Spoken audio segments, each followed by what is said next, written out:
Hello and welcome to another Scarlet and Violet Underuse Tournament Replay Analysis. I'm your host Typhoon Carter, and today I'll be covering my UU Masters tournament set against Kev. This was round 6. For those of you wondering where are the other rounds, and it has been a while since I posted. What happened was in round 4, my opponent did not show up, and then round 5 is usually for losers bracket only, so in round 6 I'm still in winners bracket, and we're kind of starting to get into the halfway point of the tournament.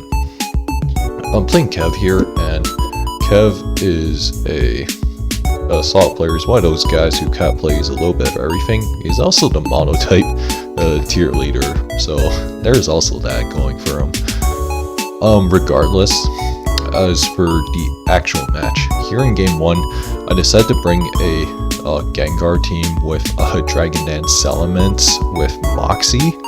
I also had Crunch outfitted on it. This is mostly to deal with the slow twins, who can be a big pain for Salamence in particular, and also so I could get Stab Crunch on it, because I have Crunch on this thing as an anti-tech.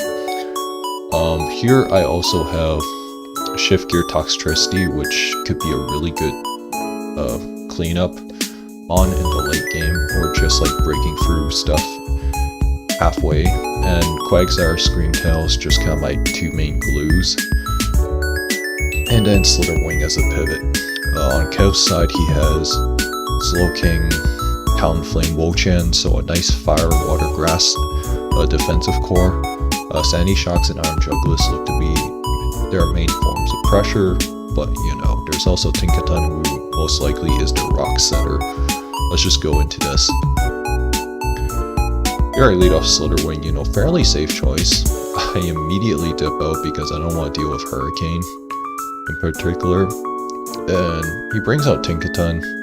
I double into Quagsire. It knocks off my heavy duty boots, which is annoying, but I get rocks down. And he goes into Wo-Chan, and I actually go into Slitherwing anticipating an encore attempt, and he doubles out.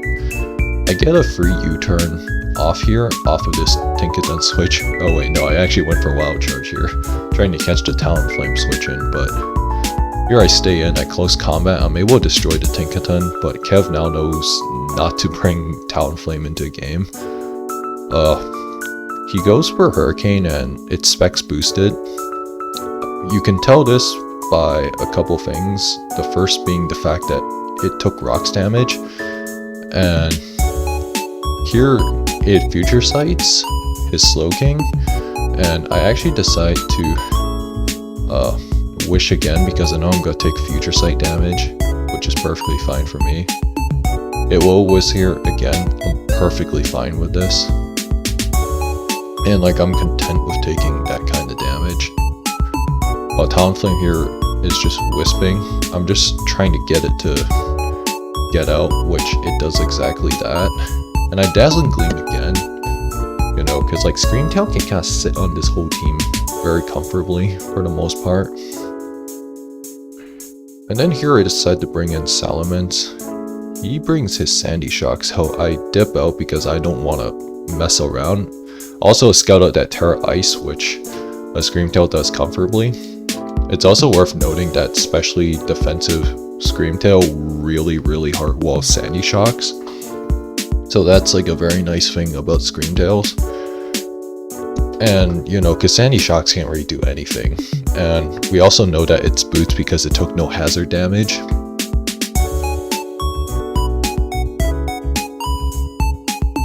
If it switches out, goes in Talonflame, I wish again. And like I'm just gonna get my health back with ease. And you know, the Talonflame just U-turns out. Perfectly fine with that move, to be honest.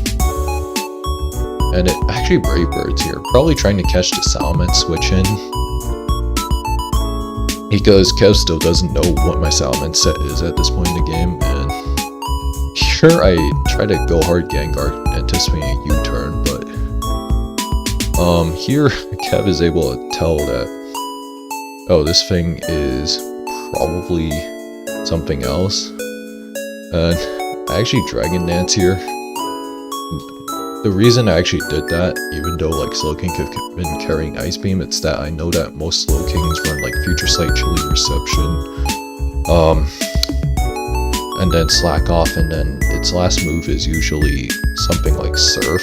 Some run Chilly Reception or Ice Beam or T-Wave, but you know, I think the Slowking here, I don't know, maybe he was anticipating a double, but he goes into Wo-Chen, and here decided to go into Terra Dark. He misses the Leech Seed, which is really big. I Terra Dark here also to block the Future Sight, and I'm able to get the roll, and I get Moxie Boost, and at this point, all Kev can do is hope I get Flame Bodied, and I just don't. And like, yeah, if it wasn't over before, it's really over now. So I'm able to win game 1 here, clean 6-0. The Leech Seed miss was a little unfortunate, that's for sure. And getting a nice roll on dual Wing Beat to his second hit also helped out a lot for me. And you know, it was one of those games where I just had to really wait to find that opportunity to close out. But regardless, let's go into game 2. So game 2 here, he actually brings a Gengar this time around. I have my own Gengar. Gengar is actually really annoying for my team, but the rest of the team is fairly manageable for the most part. I have Special Mints this time instead of Dragon Dance. I also have Agility Gallade, which could do some serious work if I can get the Scream Tails out of the way in particular. And it has the moves to destroy like everything else on Kev's team for the most part, but this is a matchup that I'm going to be very careful about because I don't have many good Sludge Bomb switch-ins, which is something worth noting. Let's just hop right into this. Here I lead off Sandy Shocks, and he goes Tinkaton, a very favorable lead. I go and Earth Power, try to get some chip off, and it gets a Spadef drop, which I definitely want. And here I decide to stay in again, and the Scream Tails takes a random crit out of nowhere, which kind of sucks, but here with my Gengar, I try to trick, and the Scream Tails is able to recover safely, and however I get Boots and I'm able to actually trick it, which is very nice, but the problem is my team has no hazard removal, so I actually have to be very careful.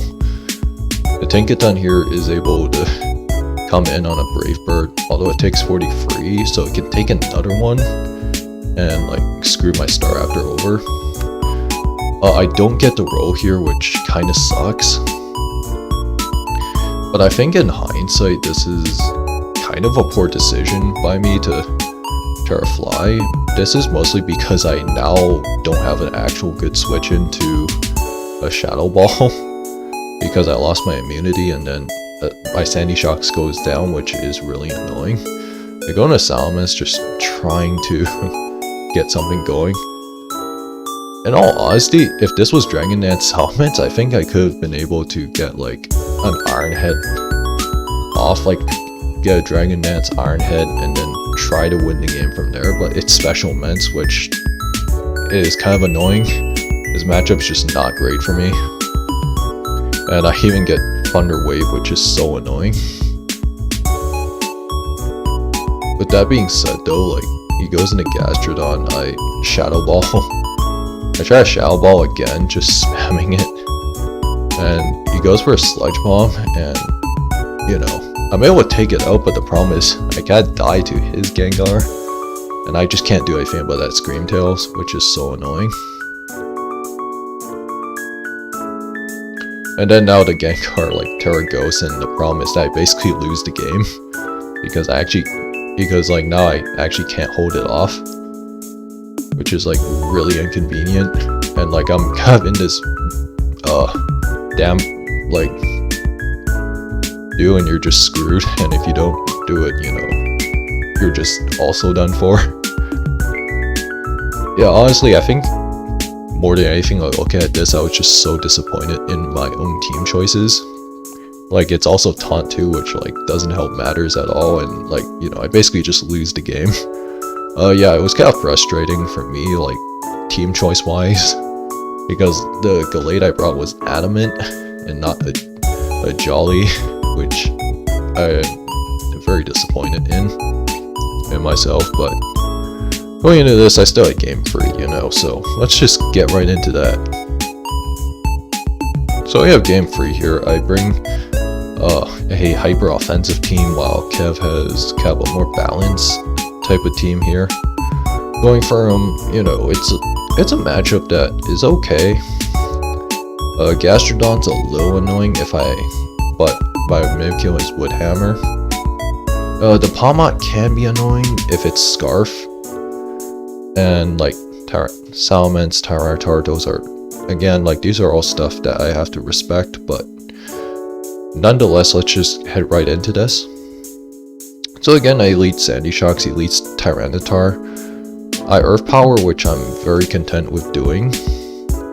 And I decide to Earth Power again, trying to like get the Tyranitar down, and I immediately decide to delete the Serena with a Terra Ice.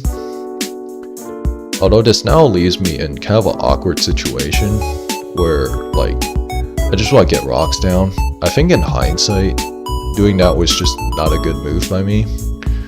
But, you know, here we are. I U-turn out. I go into Staraptor. I get some damage on Tinkaton, but the problem is I actually don't have a good switch into Tinkaton anymore. And, you know, Salamence is able to come in for free. It's able to roost off damage, and the Gastrodon also is kind of a pain for me too, because it walls Jugulis. And Salamence is able to come in repeatedly, and I U-turn out. I was actually hoping that he would double out or something, but I don't actually know. That's not a great play in hindsight. I should have stayed in, played for Confuse, because that Slitherwing would have been real handy, I think. And then I'm able to get the Wood Hammer off, but the problem is I kind of let my Mimikyu die, which is really annoying later on. You're gonna find out why real soon. I get confused here, and I'm able to go through with Confuse and Dark Pulse to Salamence, and then the Palmot is able to Mach Punch me, and like, the problem is I just can't do anything anymore because of the fact that I let my Mimikyu die.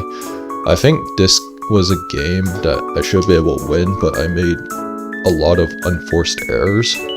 Because like, Palmot can just spam Mach Punch, and like, now I'm just like, okay, now I'm really screwed.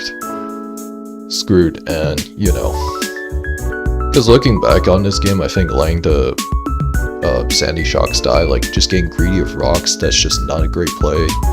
I think like my team also didn't have a lot of great Gigaton Hammer switch-ins in particular, which is really annoying. Since I think tearing the Sandy Shocks early was just not the move. I think I should have set down, like, I think what I should have done was like on turn 2, I bring out rocks on the SAR switch in, go hard like Mimikyu, kill, and then try to work from there. So, you know, keeping my Sandy Shocks Terra would have been very nice. And long term it also would have been great against the Salamence in particular, which was just giving my team major trouble. And I think I should have brought Lycan Rock into the game a lot more earlier, because I think it actually could have done a lot of damage to his team, and I could have also used Terra Fighting on it. That's the other thing too. But, you know, regardless, I ended up going to losers, so aka round 7, and I will cover that set fairly soon, and I will see you guys next time.